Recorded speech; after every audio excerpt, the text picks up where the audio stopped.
arkadaşlar. Kanalıma hoş geldiniz. Bugün sizlere yeni bir Windows 11 kurulum videosu hazırladım. Bu Windows 11 kurulum videosu sıfırdan kurmayla biraz farklı. Bu anlatacağım adımlarla birlikte Windows 11'i kurarken herhangi bir format ihtiyacınız olmayacak. Herhangi bir USB bellek ya da bir DVD ihtiyacınız olmayacak. Direkt ISO dosyası ile birlikte kurulumu yapacağız. Bu kurulum format değil, Windows 10'dan Windows 11'e yükseltmek gibi düşünebilirsiniz. Bu işlemleri yaparken dosyalarınızı silmeden yükseltmeyi yapabiliyorsunuz. Tabi siz yine de buna güvenmeyin. Mutlaka dosyalarınızı yedeğinize alın. Bilginiz olsun. Bu yeri de yapmış olalım.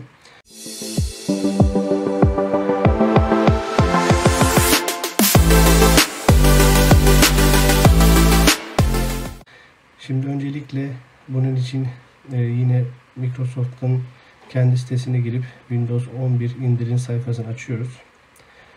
Daha önceki videomda da belirttiğim gibi eğer ki bilgisayarınızın donanımı destekliyorsa direkt bu birinci linkten indirip kurulumu başlatabilirsiniz.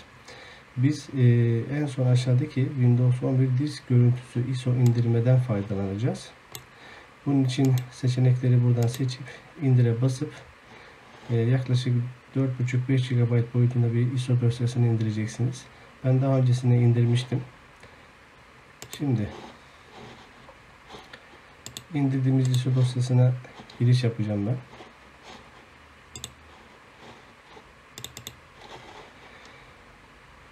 Şimdi burada indirdiğiniz dosyayı ISO şeklinde, imaj şeklinde görecektir. Bunu öncelikle sağ klik yapıp eğer bilgisayarınızda WinRAR kuruluysa klasöre çıkart diyeceksiniz. Klasöre çıkartma işlemi kısa sürecektir. Bunu yaptıktan sonra şu şekilde klasöre çıkartmış olacaksınız. Daha sonra içerisinden klasörün içine çıkarmış olduğunuz dosyanın içine girip source kısmına Opera isseries.dll dosyasını bulacaksınız.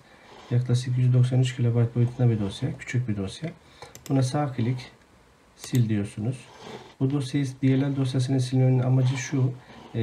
Bu dosya DLL dosyası bilgisayarınızın üzerindeki donanımı vesaireyi tekrardan kontrol ediyor. Bu işlemleri bu dosyayı sildikten sonra daha sonra bilgisayarınızdaki internet bağlantısını da lütfen kesin. Çünkü kurulum esnasında yine internete bağlanıp dosyaları check etmeye çalışıyor ve uyumluluk olup olmadığını kontrol ediyor. Bunu engellemek için interneti kapatıyoruz. Şimdi DLL dosyasını sildikten sonra tekrar geri geliyoruz ve setup dosyasına çift tıklayıp çalıştırıyoruz. Evet diyoruz. Şimdi hızlı bir şekilde buradaki seçenekleri değiştirebilirsiniz isterseniz. Aynen bırakabilirsiniz. Nasıl olsa interneti olmayacak. Herhangi bir dosya güncelleyemeyecek. Burada kısa bir bilgisayarınızı denetlemeye çalışıyor. Az önceki dosyayı silmemiş olsaydık bilgisayarınız uyumlu değil diye uyarı verecekti. Şimdi kabul et diyoruz. Şimdi burada güncelleştirmeleri denetliyor diyor yine. Bu arada bunu denetlerken yine de uyarmış olalım. Windows 11 kararlı sürümü yayınlandı fakat halen daha çok eksikleri bulunmakta. Ya da şöyle söyleyelim, eksikleri değil de daha çok özellikle de iş bilgisayarlarında kurulurken kurduktan sonra çok farklı problemler meydana getirebiliyor. Kimisinde yazıcı problemleri yaşatıyor, kimisinde diğer türlü başka problemler yaşatıyor.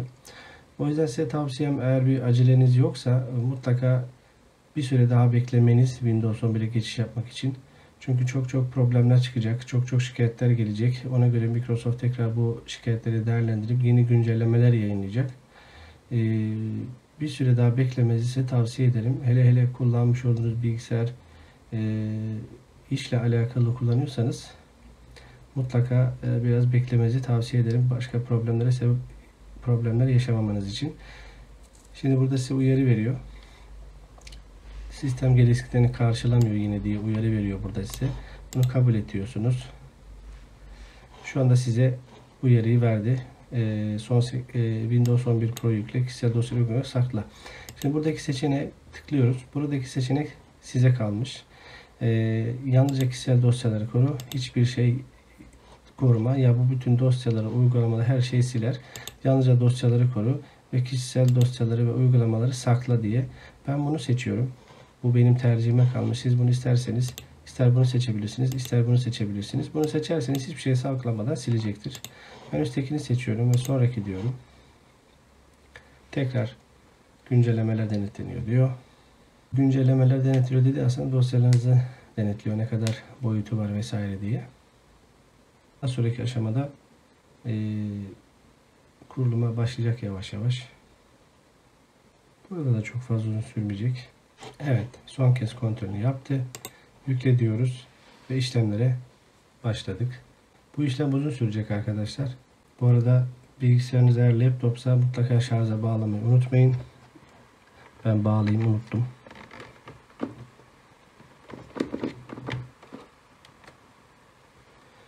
Ben videoyu burada keseceğim. Gerektiği zaman tekrardan ekran göçeceğim. Çünkü bu şekilde video uzuyor boş yere.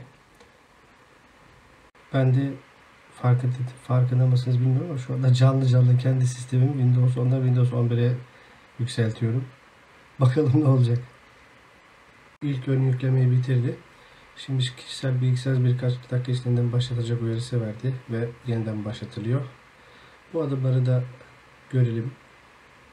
O yüzden videoyu durdurmayacağım. Siz arzu ederseniz hızlı bir şekilde geçiş yapabilirsiniz. Herhangi bir şeye müdahale etmenize gerek yok. Açılıyor. Ekran biraz kaymış. Evet. Yine güncelleştirme üzerine çalışıyor uyarısı verdi. Hızlı ilerlemeye çalışıyor. Yine bu esnada birkaç kez daha yeniden başlatılabilir uyarısı veriyor. Aşağıda.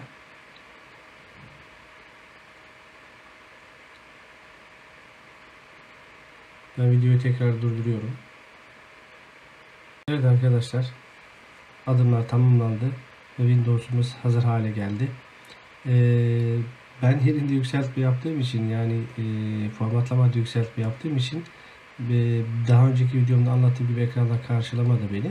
Direkt olarak bilgisayarımdaki yani daha doğrusu şöyle hiçbir şey silmeden uygulamaları ve programları ekran geldi bize. Şimdi ben burada pinimi girip oturumu açıyorum.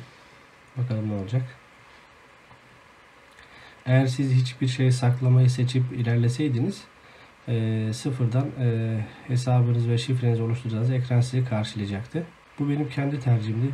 Diğer seçenekler dediğim gibi size kalmış. Şimdi son ayarları yapıyor ve bana masaüstümü getirecek diye umuyorum. Evet. Şu anda Windows 11 kuruldu arkadaşlar bilgisayarıma. Ve bilgisayarımdaki masa üstündeki dosyaların, programların hepsi aynen duruyor. Ben buna çok sevindim şu anda. Çünkü birçoğumuzun bilgisayarında birden çok programlar bulunmakta. Yani bunları tek tek kurmak bazen zulüm olabiliyor. Dosyaları yedeklemek, sonra geri aktarmak, o da ayrı bir zulüm. Ben bunu tercih ettim. Tercih size kalmış. Ben çok memnunum. Hatta bir tane program açayım bakayım, çalışacak mı? Excel açalım bakalım bir tane. Harika. Şu anda açıldı. Hazır. Evet arkadaşlar, videom bu kadardı.